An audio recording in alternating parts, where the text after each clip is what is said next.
Патот долг 138 километри, пробивајќи се низ Карпите, Кичевскиот предел и секако поречието, својот мир реката Треска го наоѓа во кањонот Матка.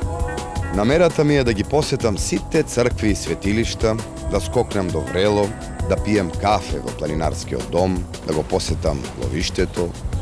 И сето тоа за еден ден? Не, драги мои. Матка не ми дозволи да ја подсенам и да претрчам низ неа. Споменик на природата. Како и да го погледнете, останувате без див.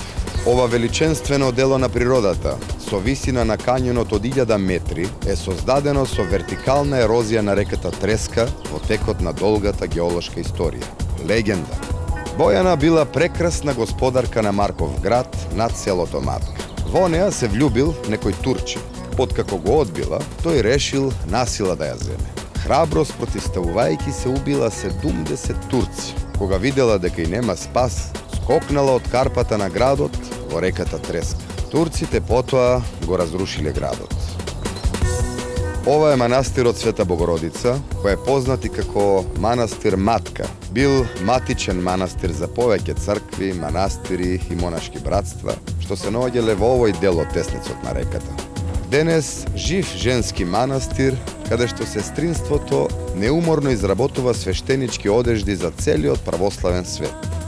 Црквата Свети Никола, сместена на планински рид високо околу 600 метри, представува комбинација од две цркви, градена околу 200 години, од 12 до 14 век.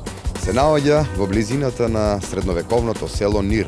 Патниците од 14 век патот ги водел од тука до Марков манастир под дворецот на Марко, околу кој течела Маркова река.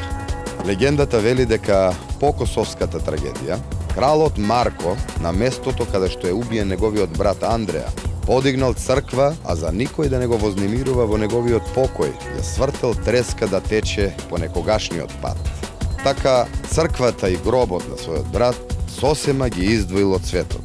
Посакувам здрави, живи и весели да се луѓето во мојата чудесна земја. Возејќи се со чамецот, нестрпливо се вртев ту одлево, ту одесно, надевајќи се дека ќе ги видам белоглавите орли. Но очекуваната гледка ќе остане за некој друг ден.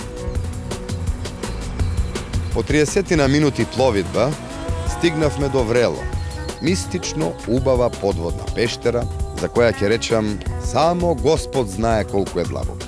Досега се истражени 500 метри хоризонтално и 212 метри вертикално и представува една од најдлабоките пештери во Европа. Во пештерата Врело ќе ги сретнете и колониите лилјаци. Секој лилјак изедува неколку стотици инсекти за неколку часови. Овој сталагмит расте по 2 мм годишно. Ако постојам тука во наредните 300-400 години, можеби ќе дочекам да се спои со овој сталактит. Тука е и Руското езеро, наречено така по рускиот амбасадор во Македонија, кој една зима храбро се извањал во него. Приказната тука ја завршувам. Исполнив само еден дел од предвиденото. Не, Матка не може да се види во еден ден, затоа е убава. Приказната секогаш продолжува.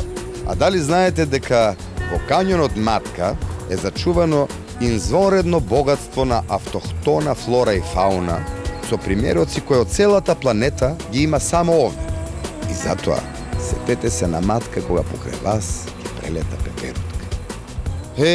Мојата чудесна земја.